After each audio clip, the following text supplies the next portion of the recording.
ايه ده يا شريف، في ايه مالك؟ بصراحة يا مصطفى أنا عندي كانسر. كانسر؟ اه، من امتى ده؟ من يومين اكتشفت الموضوع ده.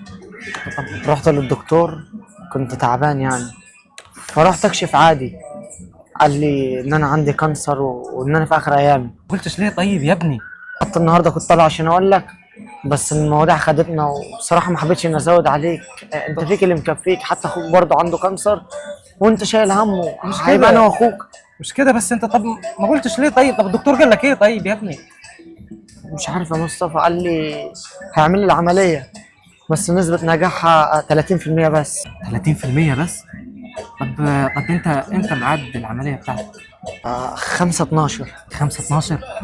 ده نفس ميعاد العمليه بتاعت اخويا. بص يا شريف، احنا هنروح كلنا مع بعض، وخصوصا ان هو نفس الدكتور، هتعملوا العمليه مع بعض وان شاء الله تنجح، وهطمن عليكم.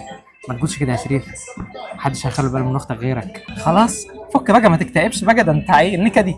يلا بينا عشان نروح لاخويا. يا شريف، ازيك يالا؟ مصطفى عامل ايه؟ الحمد لله. ايه اخبارك دلوقتي؟ الحمد لله. ايه ماشي على العلاج؟